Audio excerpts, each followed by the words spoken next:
tapi itu syaratnya kalau mereka berkualitas.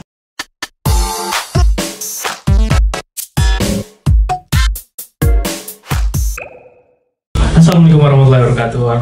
Akademia Bengkulu 99,2 FM Radio Suara Unip Radionya Bengkulu. Akademia Bengkulu, selamat siang dan apa kabarnya? Dan seperti biasa di setiap hari Rabu ya, kita bakal ada bincang SDGs. Dan hari ini kita kedatangan tamu yang spesial, dan siapa sih yang nggak kenal dengan beliau? Dan untuk mungkin lebih langsung aja kita kenalin ya. Iya. Ada Bapak Wakil Rektor Bidang Akademik Universitas Bengkulu, untuk Bapak Lizar Alfansi. Mungkin ada mahasiswa baru atau mungkin pendengar yang baru mau masuk Unip, mungkin pengen kenalan lebih lanjut dengan Bapak Wakil Rektor Bidang Akademik Universitas Bengkulu. Mungkin bisa diperkenalkan dulu Bapak. Baik, selamat siang. Nama saya Lizar Alfansi. Saya adalah guru besar di bidang marketing Fakultas Ekonomi. Sekarang saya sebagai Wakil Rektor Bidang Akademik, sebelumnya adalah Dekan Fakultas Ekonomi. Dan seperti Anda juga, saya S1-nya adalah alumni Unip tahun 88 ya. Iya. Udah lama banget. S2-nya dari Amerika, S3-nya dari Inggris, dan kembali lagi ke Bengkulu tahun 2001. Oke, udah banyak banget ya jenjang karir di pendidikannya, pasti udah nggak diragukan lagi di bidang akademiknya. Dan seperti yang udah kita publish dan kita keluar di sosial media, bahwa kita akan bincang SDGs, dan temanya kita hari ini adalah Goal 4 dan Kampus Merdeka, Bapak. Baik ya. Ya, tapi bakal kita bahas nanti ya, bareng saya di sini Nofri Ferdiansyah yang bakal nemenin kamu sampai jam 2 nanti. Jadi buat kamu yang penasaran apa itu Goal 4 dalam SDGs dan juga Kampus Merdeka, tetap di 99,2 FM Radio Suara Unip Radionya Bengkulu. 99,2 FM Radio Suara Unip Radionya Bengkulu. Akademia Bengkulu balik lagi bareng bincang SDGs, bareng seorang yang udah kita kenal semua. Kayaknya mahasiswa Unip kenal deh, bareng Bapak Lizar Alfansi. Beliau merupakan Wakil Rektor Bidang Akademik Universitas Bengkulu, dan sekarang kita bakal masuk aja ke materi, ke pembahasan seperti yang udah kita janjiin sebelumnya tentang praktik SDGs, Goal 4 dan Kampus Merdeka. Oke, Bapak langsung aja kali ya kita bahas tentang SDGs. Tapi mungkin ada beberapa pendengar yang belum ngerti apa sih itu SDGs dan kok langsung Goal 4 aja. Udah berapa banyak sih goal? Nah, buat yang penasaran, yang belum tahu apa itu SDGs dan goalnya apa aja selain Goal 4, nanti bisa tonton aja di channel YouTube-nya Suara Unip TV. Dan di situ udah kita upload tentang penjelasan dan beberapa goalnya juga. Oke, langsung aja kita ke Goal 4 ya, Pak. Nah, baik. Banyak goal itu, SDGs kan ada 17 goal. Betul. Dan mencakup hal banyak, dan kita fokus ke Goal 4. Nah, sebenarnya Goal 4 ini secara menyeluruh aja dulu deh, Pak. Kita bahas apa sih SDGs Goal 4. Sebetulnya Goal 4 itu adalah quality education ya. Jadi maksudnya pendidikan yang berkualitas. Nah, pendidikan yang berkualitas menjadi sangat penting, sehingga itu menjadi salah satu tonggak dalam tujuan pembangunan berkelanjutan. Itu negeri-negeri yang bisa mengembangkan pendidikannya, itu umumnya pembangunan mereka itu bagus. Jadi kalau dulu kan kita membangun ekonomi itu basisnya sumber daya alam ya. Kemudian lewat dari fase sumber daya alam, orang membangun ekonomi berbasis tenaga kerja atau labor based economy ya. Tapi yang paling bagus, yang paling berkelanjutan atau yang paling sustainable itu adalah membangun ekonomi berbasis pengetahuan atau teknologi ya.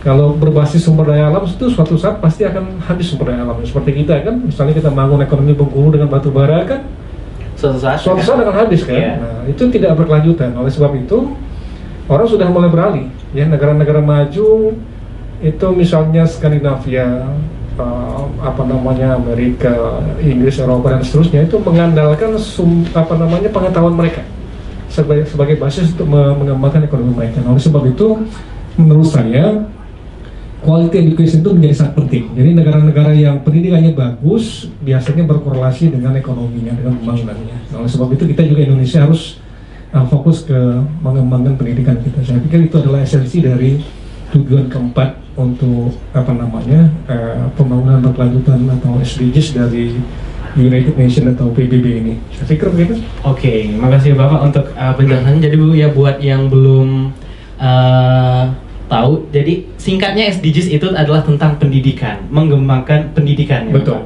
Pendidikan yang berkualitas. Ya, betul. Nah, itu yang paling penting. Kata kuncinya adalah pendidikan berkualitas. Betul. Dan kalau itu kan kita bicarakannya mengembangkan kualitas. Nah, kalau untuk caranya sendiri Bapak, untuk di lingkungan kita, di negara kita, atau mungkin bisa langsung Bapak bahas untuk kampus kita. Boleh. Itu gimana Pak? Rencana kedepannya atau yang udah dibahas dalam SDGs gitu? Oke. Jadi pendidikan yang berkualitas itu kan butuh investasi ya. Iya. Butuh strategi, butuh infrastruktur, butuh kebijakan. Nah kalau itu semuanya diluncurkan secara bersama, itu insya Allah akan bisa memperbaiki kualitas pendidikan kita. Karena apa? Karena pendidikan itu sifatnya berdampak jangka panjang. Ya, kalau kita berinvestasi sekarang, itu kan hasilnya, impact-nya itu mungkin 50 tahun, 100 tahun ke depan. Jadi kalau kita sekarang mulai berbenah ya memperbaiki kualitas pendidikan kita, misalnya pendidikan dasar, pendidikan menengah sampai ke perguruan tinggi, itu tidak serta-merta dalam 2-3 tahun pembangunan kita akan lebih bagus dibandingkan dengan sebelum-sebelumnya. Tapi itu butuh waktu mungkin 20 tahun sampai ke 50 tahun ke depan kita akan menikmati hasilnya. Tapi itu harus dilakukan dari sekarang, jangan sampai kita terlambat. Kan kita sebetulnya sekarang menikmati apa yang disebut dengan bonus demografi dalam istilah pembangunan itu ya. Bonus demografi itu maksudnya manusia di Indonesia ini yang bekerja, yang angkatan bekerja, yang produktif itu lebih banyak dibandingkan dengan strata umur yang lain ya. Tapi itu syaratnya kalau mereka berkualitas ya. Jadi itu bisa menjadi sumber daya manusia yang luar biasa buat pembangunan kita. Tapi kalau tidak berkualitas itu menjadi beban buat pemerintah kita, ya. Beban di bidang kesehatan, beban di anggaran pemerintah dan lain sebagainya. Oleh sebab itu pendidikan kita harus menjadi fokus dalam membangun bangsa ini. Nah kita di UNIF tentu saja selalu berupaya untuk memperbaiki kualitas pendidikan kita dari tahun ke tahun ya. Misalnya di 2 tahun terakhir ini kita meningkatkan anggaran penelitian kita sampai 3 kali lipat, sehingga penelitian yang publikasi di UNIF ini meningkat secara drastis di 2 tahun 3 tahun terakhir ya. Pada saat yang sama juga kita selalu berbenah, misalnya infrastruktur di kampus ini ya, itu kita perbaiki, sistem juga kita perbaiki, meskipun dalam suasana COVID misalnya ya, COVID ini kita tetap berinvestasi untuk pendidikan. Misalnya kita membantu mahasiswa dengan memberikan paket data ya, itu sampai bulan November Desember nanti itu 1 orang kita berikan paket data sampai 4 GB sehingga mereka bisa menggunakan itu untuk kuliah daring kalau mereka dari luar kampus ya. Oke. Dan kita juga memperbaiki e-learning kita. E-learning kita ini sudah kita latih dosen-dosen bagaimana cara menggunakannya. Kemudian juga kita perbaiki sistem kita. Nah harapannya nanti ketika kita memulai kuliah baru di bulan September tanggal 14 ya, itu kita sudah siap untuk melaksanakan perintah menteri bahwa kita harus melaksanakan kuliah secara daring ya. Kecuali yang nggak bisa kita hindari, misalnya itu harus ada lab, harus ada penelitian kayak gitu ya. Penelitian yang memang tidak bisa dihindari ya, mengharuskan untuk datang dan melihat langsung. Atau ujian terbatas misalnya kan 2 orang 3 orang dalam satu ruangan itu masih bisa dilakukan dengan tetap memperhatikan prosedur COVID. Jadi menurut saya UNIF sebetulnya akan terus berinvestasi, akan terus memperbaiki kualitas pendidikan yang ada di kita. Oke, menarik banget ya. Jadi udah banyak banget hal yang dilakukan untuk membuat pendidikan menjadi lebih berkualitas. Salah satunya di UNIF itu kalau buat teman-teman yang nggak tahu ada e-learning. Betul. Dan kemudian kemarin saya juga baru habis ujian e-learning dan memang memudahkan sebenarnya. Terlepas dari COVID ini ya. Jadi dan juga Bapak ngomong-ngomong masalah pendidikan yang di kampus tadi, dan apa aja sih? Itu kan tadi dibilang tentang COVID, jadi memberikan paket data, Betul, kemudian e-learning. Betul, ya. Itu kan waktu sekarang COVID. Nah, kalau seandainya nanti waktu kemarin sebelum COVID dan nanti selepas COVID ini, apa aja yang bakal dilakukan atau rencanakan untuk membuat pendidikan atau goal keempat ini menjadi terlaksana gitu? Poinnya jangan sampai ada mahasiswa yang tidak bisa kuliah gara-gara COVID. Itu pesan dari kementerian kita kan. Jadi UNIP itu tentu saja akan berupaya memberikan berbagai kebijakan yang sifatnya itu bisa mempermudah mahasiswa.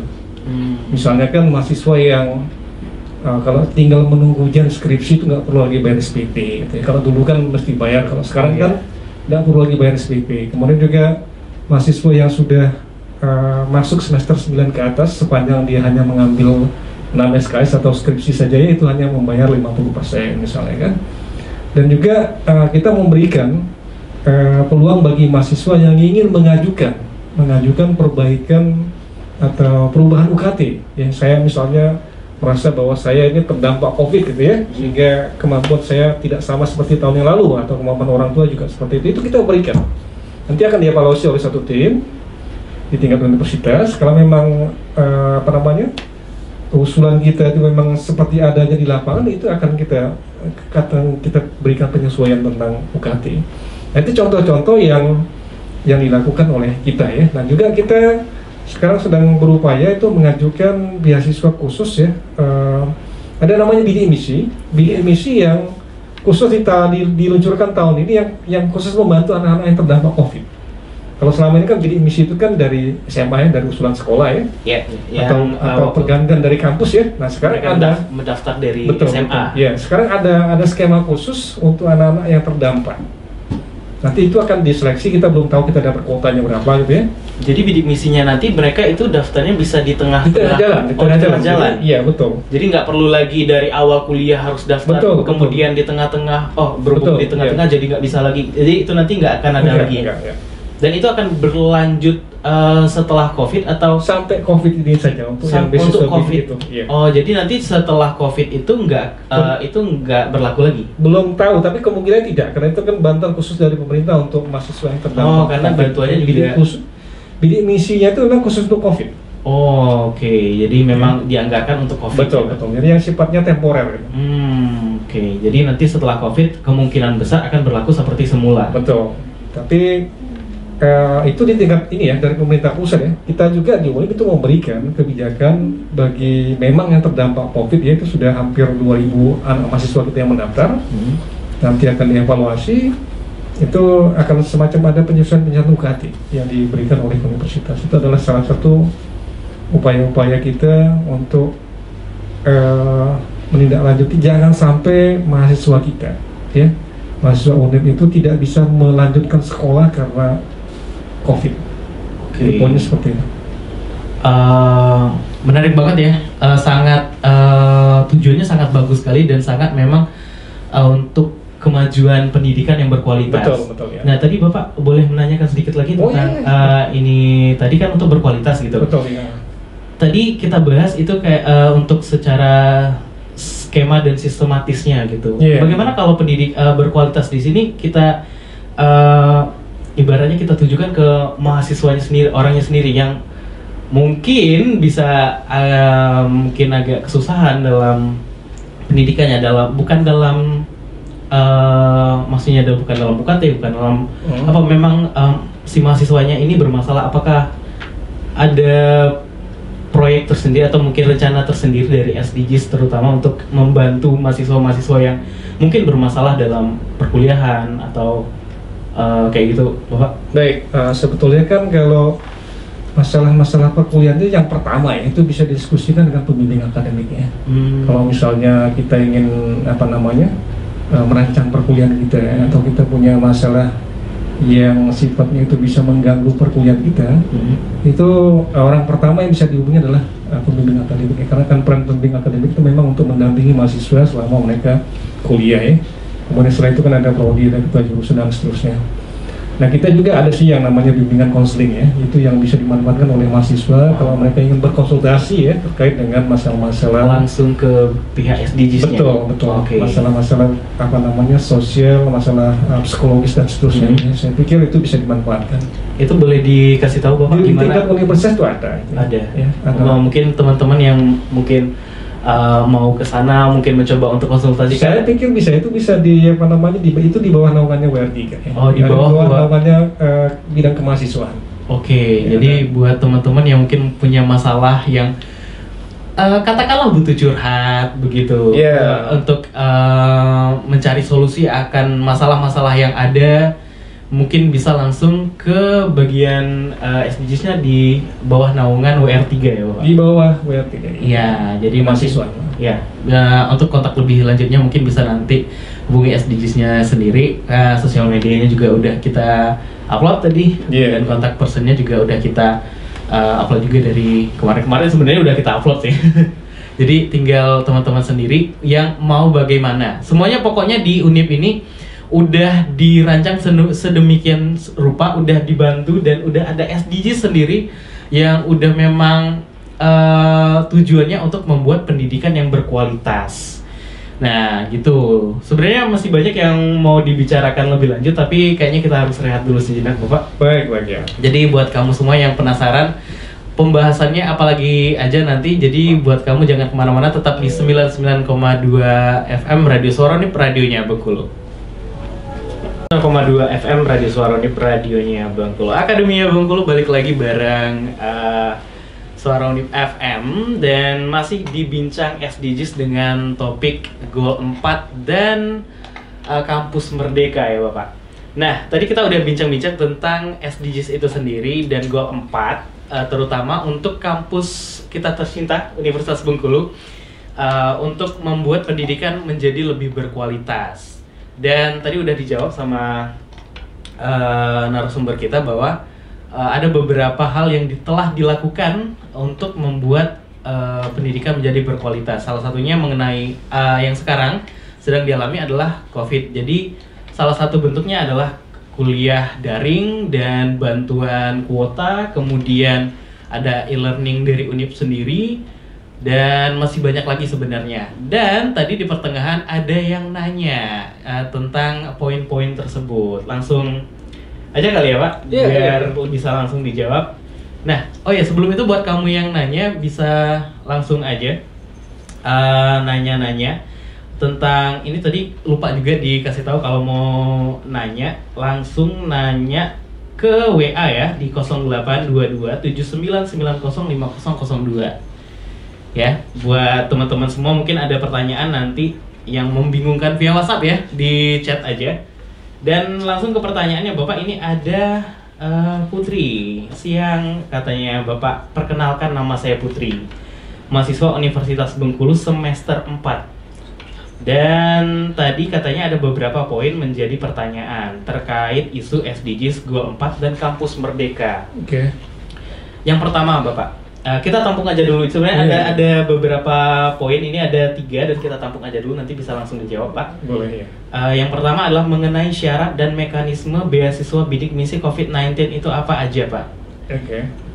Dan yang kedua adalah mengenai kuliah daring. Kami yang merasa kesulitan karena ada beberapa dosen yang tidak menguntungkan metode daring atau tidak melaksanakan perkuliahan sehingga kami mahasiswa tidak mendapatkan materi perkuliahan. Nah, menindaklanjuti yang poin kedua ini bagaimana Bapak? Oke. Dan yang terakhir adalah mengenai Kampus Merdeka. Dan Kampus Merdeka sebenarnya belum kita jelasin, dan ini bakal dijelasin dengan Bapak. Bagaimana tanggapan Bapak terkait kebijakan Menteri Pendidikan untuk Universitas Bengkulu untuk kesiapan sejauh mana, dan untuk mahasiswa D3 nanti bagaimana Pak? Apakah bisa ikuti dari kegiatan sistem belajar dari Kampus Merdeka? Baik ya. Ya, silakan Bapak untuk Baik, saya jawab dulu yang pertama masalah beasiswa bidik misi ya. Ya. Beasiswa itu sampai sekarang kita belum dapat kuota pastinya berapa.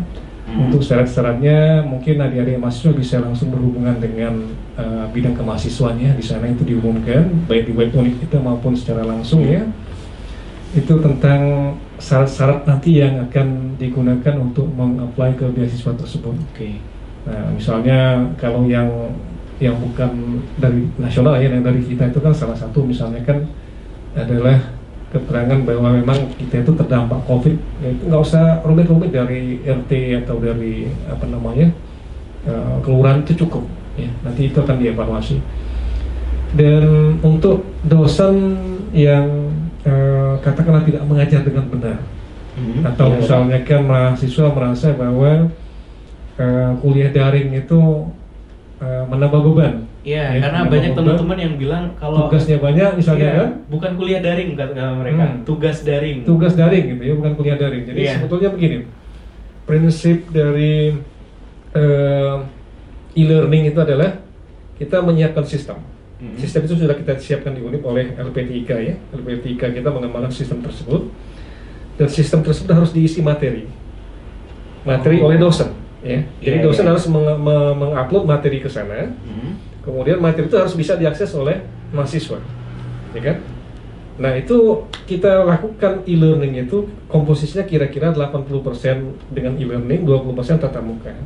Tapi karena kondisi sekarang kan lagi tidak normal, yang tatap muka 20% itu diganti dengan misalnya Zoom atau Google Duo dan media lainnya. Jadi prinsipnya kan dosen itu harus menyiapkan bahan, ya. Bahan itu apakah dalam bentuk PowerPoint, apakah video, ataukah tugas-tugas dan segala macam ya. Dan mahasiswa juga harus mengakses ke situ. Mahasiswa juga harus membuat tugas di situ bisa, atau tugas yang dikerjakan di rumah lalu diupload di situ juga bisa, tergantung dengan apa yang dilakukan oleh dosen kan. Itu. Dan kita juga sudah melatih dosen-dosen. Kemarin kan LP3 itu memberikan pelatihan, mungkin kira-kira yang ikut sekitar 250 dosen ya, untuk bagaimana membuat bahan ajar yang bagus, bagaimana melakukan kuliah dengan sistem e-learning yang efektif ya. Dan juga kita sudah menghimbau para dosen agar tidak memberatkan mahasiswa. Maksudnya begini, kalau kuliah daringnya itu 100% pakai Zoom kan berat ya? Iya, terutama yang sinyalnya kuota, ya walaupun kuotanya ada tapi sinyalnya betul agak ngadat juga ya, terhambat. Itu kita minta untuk dosen ya, hal-hal seperti itu agak dikurangi. Tapi yang kita tekankan adalah bagaimana menggunakan e-learning yang sudah dikembangkan oleh UNIP. Termasuk sistem penilaian itu ada di sana, ya kan? Saya bisa melihat berapa orang mahasiswa yang hadir, ya kan? Apakah mereka itu masukkan tugas terlambat atau tepat waktu dan segala macam, itu secara sistem bisa dilacak. Nah, memang tidak semua dosen bisa menyesuaikan diri dengan perkembangan teknologi yang paling baru ya. Oleh sebab itu kita berupaya melakukan pelatihan-pelatihan. Pelatihan itu di tingkat universitas sudah. Kita harapkan juga fakultas menindaklanjutinya dengan membuat pelatihan yang sama di tingkat fakultas. Saya sebagai WR1 sudah mengeluarkan surat edaran bagaimana melaksanakan kuliah daring dengan benar, termasuk misalnya meminta kepada semua dosen itu untuk mengajar dengan benar, bukan cuma memberikan tugas-tugas lalu menghilang gitu kan. Itu bukan kuliah daring yang benar gitu. Yang kedua juga kita menyiapkan apa yang disebut dengan quality assurance. Bagaimana kuliah daring itu bisa dievaluasi seperti kuliah tradisional ini loh. Jadi kita siapkan perangkatnya. Jadi ada kayak kritik dan saran. Ada acuan kuliah daring itu seperti apa sih? Ya. Ada panduannya. Itu sedang dikembangkan oleh LPMPB kita.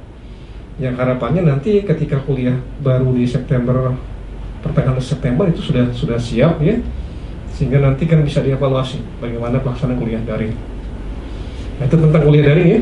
Nah, kemudian tentang kampus merdeka ya.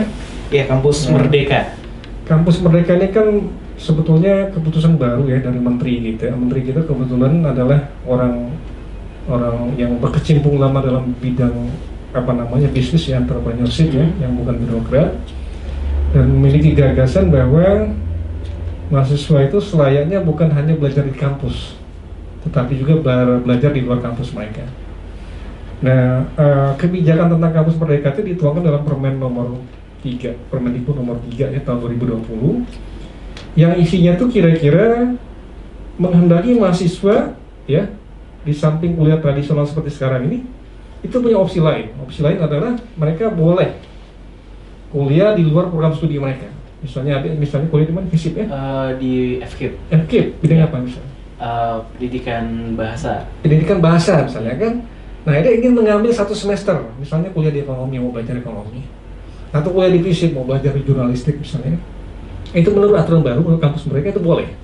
Ya. Oh, jadi bebas Jadi gitu. 1 semester ya, 1 semester yang kira-kira, bukan sorry, maksimum 3 semester, tapi jumlah SKS-nya kira-kira 20 SKS.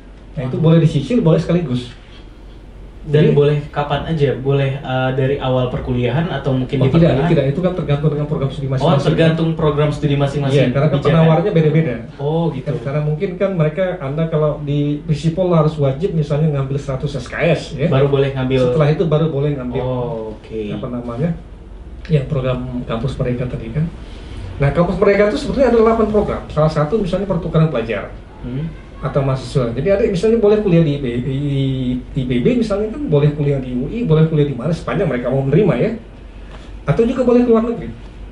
Kan kita punya program dari KSLI ya, pertukaran pelajar atau mahasiswa di luar negeri itu diakui sebagai bagian dari program kampus mereka. Anda boleh magang, ya. Anak hukum misalnya mau magang di kantor lawyer misalnya kan, atau mau magang di Mahkamah Agung dan seterusnya. Dan hasil dari magang itu mereka bisa misalnya bikin skripsi atau mata kuliah apa yang setara dengan itu. Anda juga bisa misalnya melakukan entrepreneurship, ya, bikin bisnis plan, kemudian dinilai kayaknya setara dengan apa namanya kampus mereka. Anda juga misalnya boleh ikut penelitian dosen. Aku mau jadi peneliti misalnya, kalau mau magang sama dosen, ya. Itu juga dinilai. Dan ada juga misalnya kan dari kawan-kawan dari FKIP ya, aku mau ngajar deh di SMP, di SD, di SMA gitu kan. Yeah. Dan itu bisa dinilai sebagai bagian dari program kampus mereka. Jadi sebetulnya kampus mereka itu kan sudah ada di kita, tetapi selama ini tidak formal dan tidak dilembagakan, dan juga mungkin aturan jumlah SKS-nya tidak terukur seperti yang sekarang ini. Jadi poinnya adalah kampus Merdeka itu ingin membuat mahasiswa mengenal dunia kerja dengan lebih baik. Ya. Kalau misalnya ada 8 program itu ya, macam-macam programnya, dari menjadi wirausahawan, kemudian juga misalnya mengajar, atau KKN. Nggak seperti sekarang lagi, KKN-nya tematik tuh. Ya. Saya mau KKN 5 bulan di desa ini misalnya kan. Oh, itu mau boleh. mengembangkan apa, itu boleh. Dan itu dihargai senilai kira-kira 20 SKS. 20 SKS. 20 SKS atau maksimum 3 semester, ditempuh dalam 3 semester. Jadi poinnya kampus Merdeka itu adalah ingin membuat mahasiswa lebih mengenal tentang dunia kerja, ya. Nah itu. Nah sayangnya program ini